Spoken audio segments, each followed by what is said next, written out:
축복해 주시라고 일부러 이 교회에 이렇게 지나서 가도록 해가지고 오셨어요.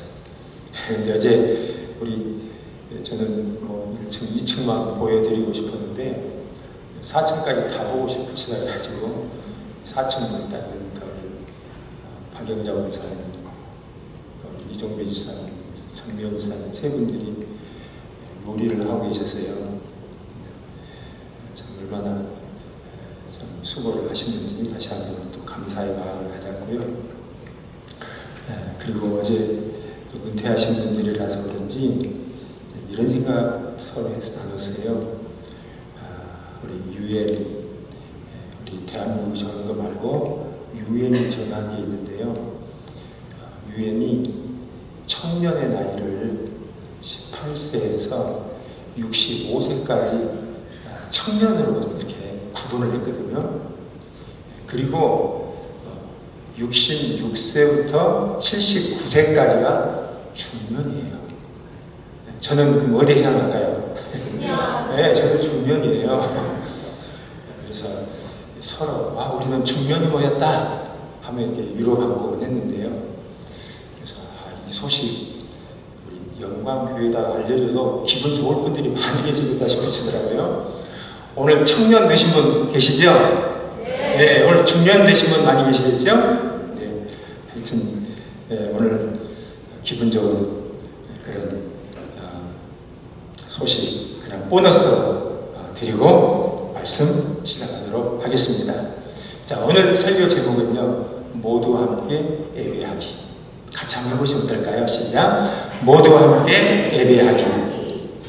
우리 다음 주에 추수감사 주일, 성찬식, 통합 예배 여러 가지 겹쳤습니다. 자, 이렇게 하는 거 매우 의미심장해요. 좋은 일입니다. 그런데 이게 한 번이 아닌 매주 그렇게 하는 게 더 좋다는 거예요. 이건 저의 주장이 아니고 성경이 그렇게 말하고 있어요. 교회는 모두 함께 예배하는 것이 성경의 원리이고요. 교회는 한 몸이라고 했어요. 팔, 다리, 몸, 눈과 귀, 코, 이 모든 게 다 별도로 어린아이가 손이라고 한다면 손은 저 밑에 가서 예배하고 발은 4층에 가서 예배하고 우리는 3층에서 하고 그러면 한 몸일까요?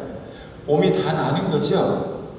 자, 그래서 본래 교회를 한 몸으로 여겼는데 그래서 오늘 다음 주는 특별한 날이기 때문에 이 설교가 해당되는 게 아니고 우리가 일상으로 교회가 평상시에 항상 갖추어야 될 그런 정신이라는 점을 기억하시면서 정말 함께 예배함이 얼마나 소중한 일인가 이 사실을 함께 나누려고 합니다. 먼저 오늘 이 바로 애굽의 왕을 바로라고 그러죠. 바로 왕 하면은 역전 앞 똑같은 표현이에요. 그래서 우리는 바로 왕이라고 하지 않고 바로라고까지만 하면 됩니다. 자, 모세와 아론은 바로에게 가서 우리 히브리 사람들 하나님 앞에 나아가서 예배하고 싶습니다. 아니, 부탁하는 수준이 아니고 우리 예배해야 합니다 하고 선언을 합니다. 이렇게 말하는 게 오늘 본문에 3절 나오지만은 8장 또 9장 사이에서 6번이나 바로에게 가서 요구를 해요. 우리 하나님께 예배하고 싶습니다. 우리 예배해야 합니다 하고 요청을 하죠.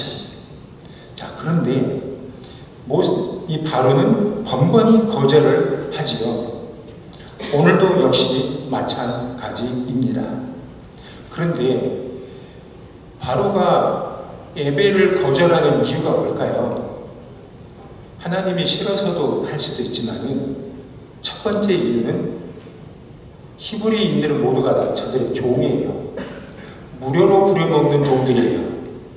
근데 이들이 일시적으로 절기를 지킨다고 해가지고 이들이 일을 하지 않게 되면 국가의 경제가 완전히 마비가 되어버립니다. 이런 계산을 한 거예요. 자, 그래서 그가 이 경제적인 타산 때문에 예배를 허락하지 않습니다. 그러나 그 결과는 어떠했을까요? 거절할 때마다 번번이, 그래서 10번이나 하나님의 재앙을 면치 못하는 그런 슬픔을 겪게 됩니다. 급기야는 장자까지, 바로의 장자만 아니라 애굽의 모든 장자까지 죽음을 당하는 그런 일을 겪게 되고 맙니다. 저의 큰딸이 고등학교를 다닐 때인데요. 그때는 주일날도 등교를 했어요. 출석 수업을 해요. 만일 결석하면 진도를 빼기 때문에 진도에서 이제 많은 손실을 입게 되고요. 뿐만 아니라 담임 선생님, 주일마다 결석하는 학생 생활기록부 예쁘게 써줄 턱이 없습니다. 손해보는 게 너무나 명확하나 해요.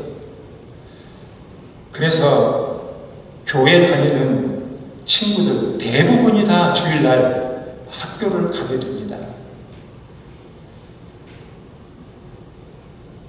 그러나 저의 딸 같은 경우는 학교 보내지도 않았고 또 자기도 가려고 하지 않을 거예요. 물론 당연하지만 그 일이 믿지 아니하는 학교에서 너는 이상한 교회 다닌다, 이렇게 오히려 취급을 하는 그런 상황을 맞았어요. 주일날 예배 대신에 진도를 따라서 공부하면 어때요? 훨씬 더 배우는 게 많아질 것이고, 정말 한두 개 차이로 이에 승패가 갈리는 이 대입에서 대단한 이익을 얻을 수도 있을 것입니다. 그런데 여러분, 3년 동안 주일을 결석하고 예배에 참여하지 않다 보면 우리는 1년도 갈 거 없고요. 우리는 2주, 3주만 연거푸 빠져보세요. 주일날 예배에 가기 싫습니다. 그래서 수능 끝나면 그때부터 내가 분발하여 잘할 거야, 이렇게 마음 먹지만은 이미 마음에 믿음이 식어버린 상황이기 때문에 수능이 끝난 이후에도 믿음을 회복하기가 어렵습니다. 그래서 대학 갑니다. 자유분방한 대학 캠퍼스에 가다 보면 있던 믿음도 까먹는데 시원찮은 믿음 가지고 가면 결국은 하나님 없는 사람으로 남게 되고 말입니다. 학생만 그러는 게 아닙니다. 한 집사님께서 식당을 개업을 하셨는데요. 이분은 주일날 일부 예배에 오셨어요. 그래서 애써 오시려고 노력을 했는데, 그러나 시간이 가면 갈수록 이제 하나씩 건너뛰시는 거예요. 그래도만 이제는 다시는 교회에 흔적을 감춰버리셨어요. 매년 하시다가 몸에 골병이 드신 거이지. 식당을 다른 사람에게 넘겨줬어요. 시간이 많아졌어요. 교회 왔을까요? 이미 그때 믿음을 다 까먹었기 때문에 회복할 힘을 완전히 소진해버린 거예요. 신앙이라고 하는 건 모든 분위기가 다 준비되고 또 뒤에서 막 밀어주고 앞에서 끌어주고 그렇게 해야만 신앙생활 잘하는 거 아니거든요. 우리나라 6.25 전란과 또 그 이전에 우리 일제강점기 때에 가장 핍박의 표적들이 우리 교회였거든요. 그때 우리의 믿음의 선배들은 정말 그 힘들고 어려운 상황 가운데에서도 믿음을 지켜갑니다. 믿음이라고 하는 것은 투쟁으로 얻어진 것이야지 누가 져주는 거, 저절로 주어지는 기회는 별로 가치가 없고요. 소중하게 여기지도 않습니다. 로마 황제들의 그 10대 박해가 얼마나 극렬하고 힘들었습니까? 그럼에도 그런 핍박 속에서도 그들은 믿음을 지켜갔습니다. 그런데 로마가 이제 국교가 기독교가 됐어요. 국가의 절대적인 지지를 받으면서 교회가 설 수 있었어요. 잘했을까요? 그때부터 교회가 타락의 길을 걷게 됩니다. 영국의 교회, 독일 교회, 국가의 지원을 받습니다. 목사님의 봉급도 국가가 줍니다. 잘 될까요? 가장 자유주의 본산지가 독일입니다. 우리 기독교를 완전히 타락한.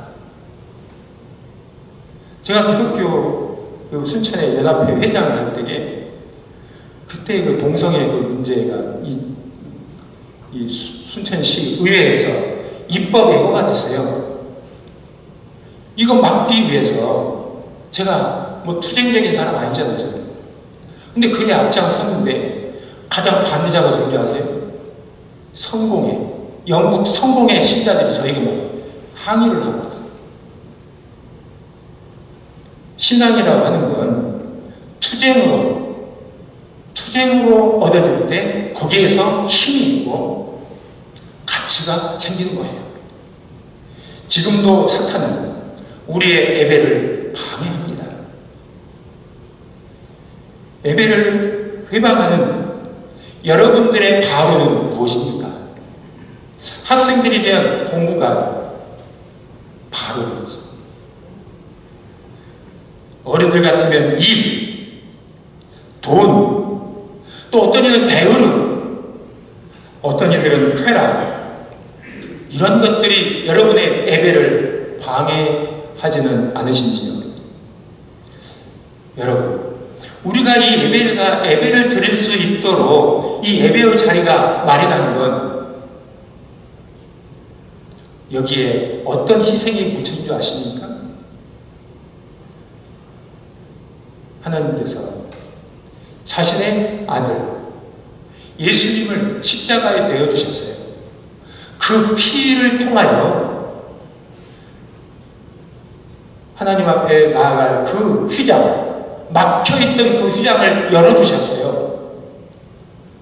예수님의 피로 말미암아 하나님께 나올 수 있는 길, 예배할 수 있는 길을 우리에게 열어주셨단 말입니다. 그런데 그 예배를 우리가 가볍게 여긴다면 우리는 주님의 그 십자가를 무효로 몰리는 것이고 그걸 가치 없게 만들어버리는 것이 되는 거죠. 그걸 떠나서 이 건물을 마련하여 이 예배의 처소를 마련한 우리 또 선배들의 그 신앙 또한 얼마나 귀한 그들의 땀과 수고와 희생이 여기에 담겨 있습니까? 정말 이 자리를 보배처럼 여기고 이 자리에서 예배를 소중히 여겼을 때에 그래도 우리의 수고가 헛되지 않았구나, 우리의 땀이 정말 가치 있구나 하며 의미를 가지 않으시겠습니까? 예배의 방역등 그게 무엇이 됐든지 우리는 선한 싸움 싸우셔서 믿음의 순결을 지키시고 예배자의 영광을 지켜가는 우리 모든 성도님들이 되시기 바랍니다. 두 번째 드릴 주제는요, 바로의 타협안입니다. 계속 거절만 하다가 이제 그래, 그러면 내가 너에게 제안을 하나 하지. 예배는 하되 누구만 장정만 가라. 장정은 누구를 말하는 거죠? 남자들만. 그러니까 여자들, 어린아이들, 우양은 볼모로 잡아놓는 거죠. 모세는 그 타협안을 단호하게 거절합니다. 그리고 하나님께서 즉시 바로와 애굽 땅에 재앙을 내리도록 해요. 그래서 바로의 이 꼼수는 결국 애굽의 멸망을 재촉하는 그런 촉매제 역할이 되고 말았습니다. 우리는 어떨까요? 바로는 장정만 예배하라고 그랬잖아요. 그런데 지금 우리의 현실은 지금 어떤가요? 우리는 지금 누가 그렇게 하라고도 안 했는데 아내들만 예배하고, 또 어린 아이도 함께 하라고 그랬는데 어른들만 지금 모여 있다고요. 지금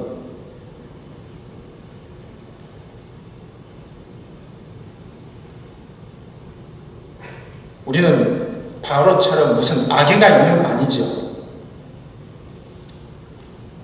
지금 어쩌다가 믿음의 전통이 없는 가정에서 살다 보니까 나 먼저 신앙생활을 이제 시작하다 보니 너무나 힘들고 어려운 그런 신앙생활 하시는 분들 계시잖아요. 그래서 지금 우리는 혼자일 수 있는 것이 많지요. 그러나 지금은 이렇게 처음 시작이 여러분 혼자서 시작을 했을지라도 결국에 우리의 목표는 어디에 있을까요? 우리의 가족 전부가 다, 여러분 집안에 살고 있는 남녀노소 모두가 함께 예배하는 그것이 우리의 목표이어야 합니다. 국회는 지역의 대표 한 사람씩만 하면 돼요. 그러나 교회는 국회가 아니죠. 여러분 가정의 대표자만 나와서 예배하는 게 아니죠. 장정만 예배하라는 이 바로의 타협, 우리는 그림자라도 우리에게 있지 않도록 지어내야 하겠습니다. 어린이 동화 피리 부는 사나이라는 그런 재미진 책이 하나 있는데요. 독일의 하멜른이라고 하는 시가 있는데 그 줏대가 나타납니다.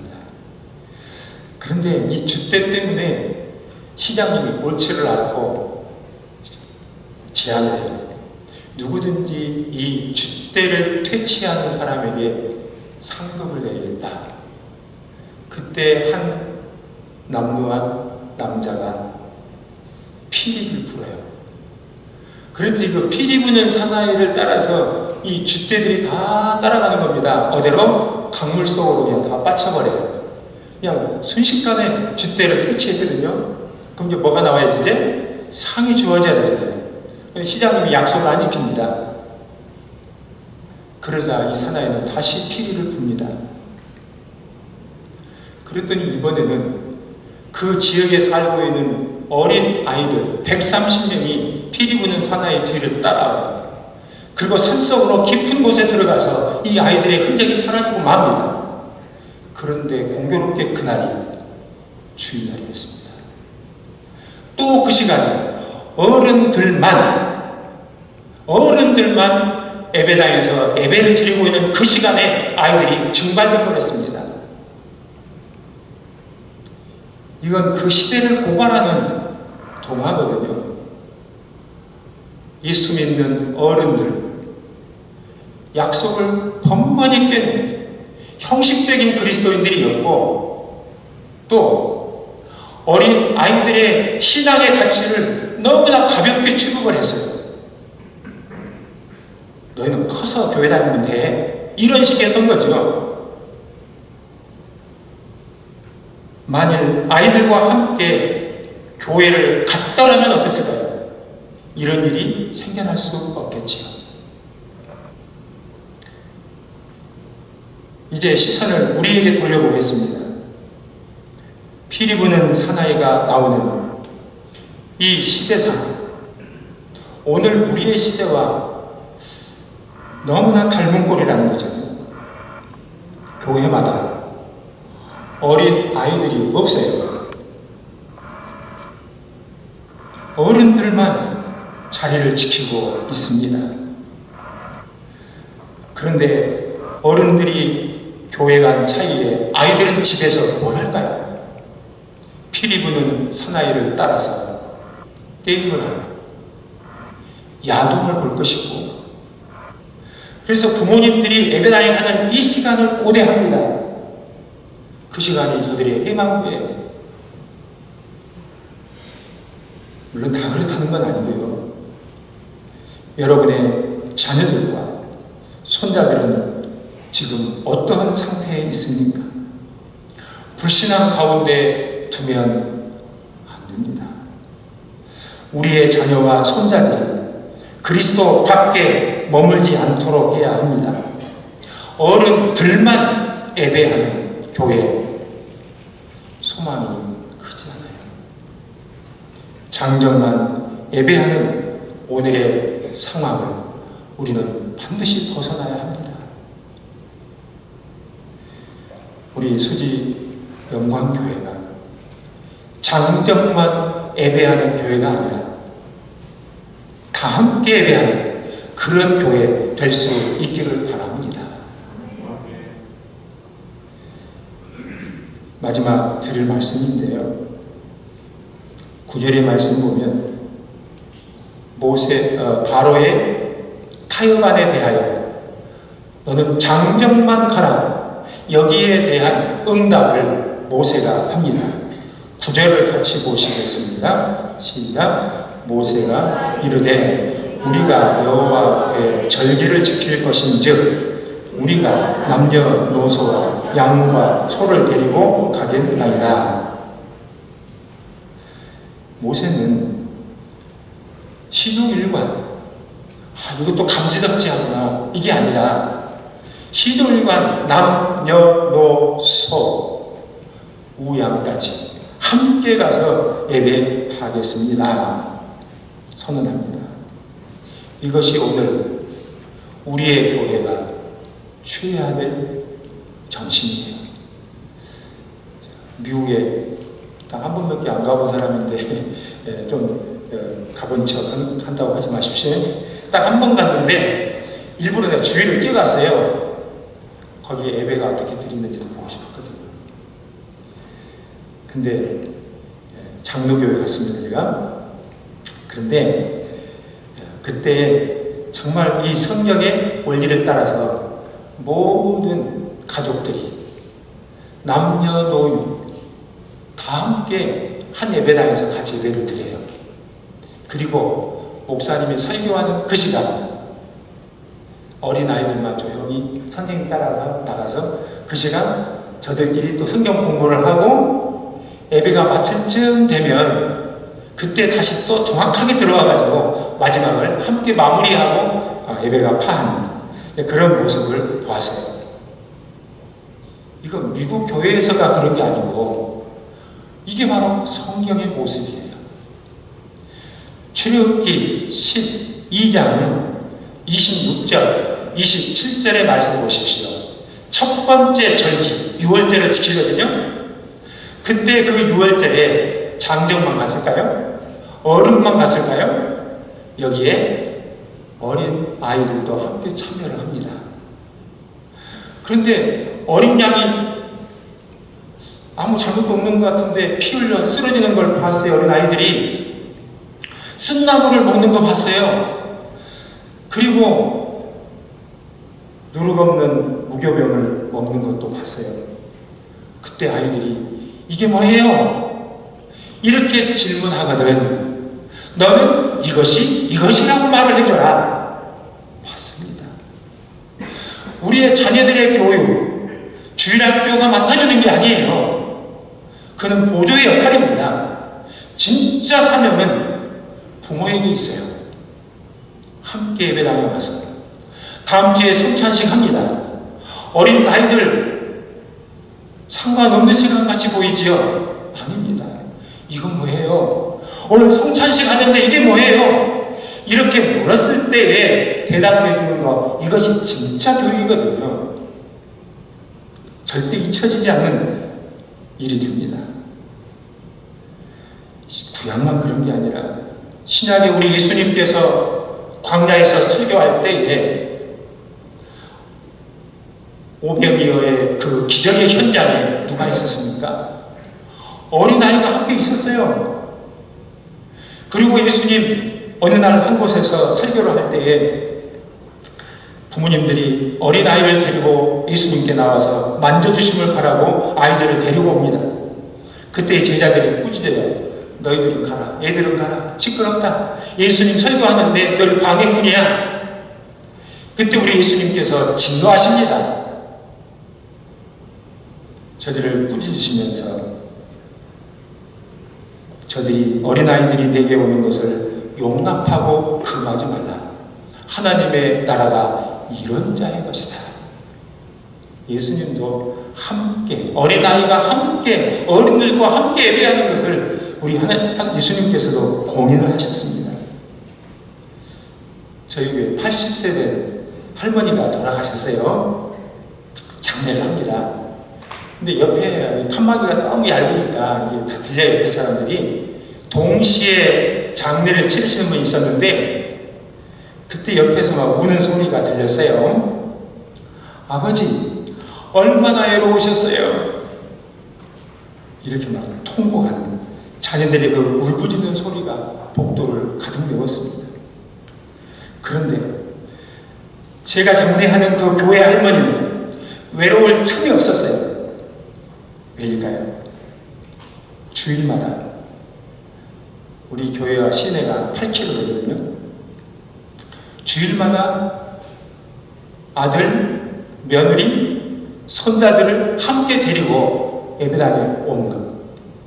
그러면 주일마다 설날처럼 추석날처럼 아들, 며느리, 손자를 매주일 보는 거예요. 외로울 틈이 없는 거지. 이처럼 함께 가족들과 예배를 하게 되면 이 자녀들, 손자들은 먼 날 기억할 거예요. 마음이 흔들릴 때, 마음이 세상으로 가려고 할 때, 아니야. 우리 할머니가 내 손 잡고 기도해 주셨고, 우리 엄마가 나를 안고 예배당에서 기도해 주지 않았어. 이걸 기억하면서 그의 믿음을 붙잡아주는, 정말 지탱해주는 강력한 힘이 발동할 거라고요. 자녀들과 여러분 자리에 같이 나란히 앉아서 예배하는 그런 추억이야말로 이 세상에서 어떤 추억보다도 아름다운 추억이 될 수 있는 거예요. 그걸 통해서 우리는 자녀들에게 신앙을 또 자연스럽게 전수해 줄 수 있어요. 가까이 멀면 어쩔 수 없지만 적어도 수도권 정도 된다면 본교회에서 물론 충실하신 분들이 비기가 어렵긴 해요. 그래도 우리 노부모님들 이렇게 외롭게 예배하는 때에 오셔서 같이 예배를 드리고 온다면 우리 부모님들에게 얼마나 큰 선물이 될 수 있을까? 저는 그런 생각을 해봅니다.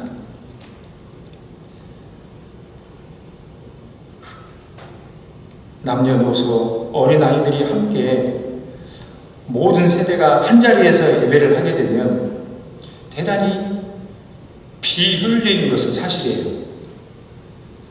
어른들만 딱 앉혀놓고 하면 훨씬 더 설교하기도 편하거든요. 근데 애들이 막 울어 싸고 이러면 힘들어요.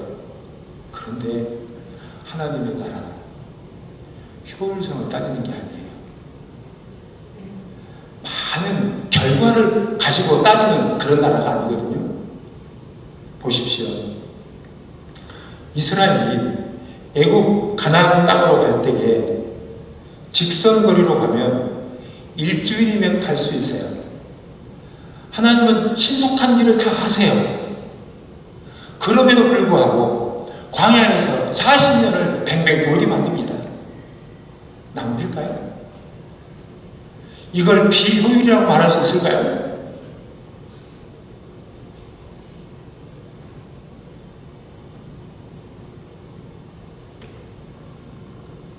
광야로 이동할 때에도 장정들만 가면 쏜살 같은 걸음으로 쉽게 갈 수 있지만 이들이 40년 광야를 갈 때에 거기에는 어린아이, 노인, 시각장애인, 지체 부자유자 이런 사람들이 다 이 무리 속에 같이 있었어요.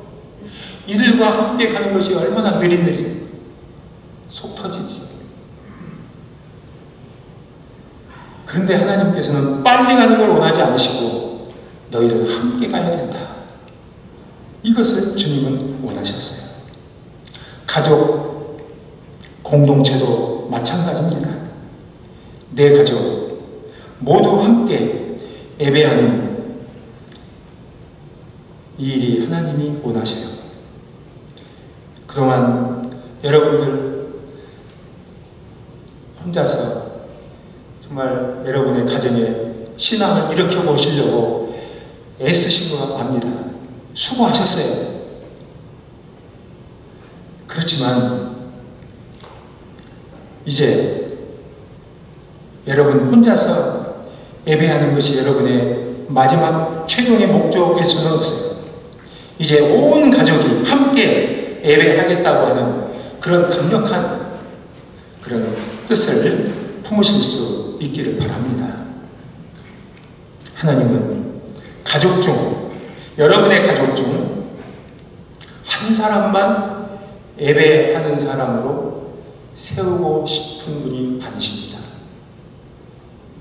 성경에 뭐라고 되어 있어요? 주 예수를 믿으라. 그러면 난 너만 구원하겠다가 아니라 너와 너의 집을, 건물을 구원한다는 말인지 너희들의 가족 전부를 구원하고 싶다. 너의 온 가족이 함께 예배하는 가정으로 만들어주고 싶다. 이것이 하나님의 계획이고 하나님의 뜻입니다. 이 약속을 믿으시고 힘을 내십시오. 하나님은 여러분의 선한 뜻을 응원하십니다. 온 가족이 예배하는 소원을 품으시고 또 그 뜻을 이루시는 우리 성도님들 되시기를 축복합니다. 마지막 결론을 드립니다. 하나님은 함께 예배하시는 것을 원하신다. 남녀노소, 부모와 자녀, 할머니와 손자 함께 예배하여 한 몸 이루는 그런 교회 되시기 바랍니다. 예배는 세대와 세대를 잇는 믿음의 통로이며 가정과 교회를 지키는 방패이기도 합니다. 이번 통합 예배를 기회로 우리 교회가 모두 함께 예배하는 그런 공동체로 설 수 있기를 축복합니다.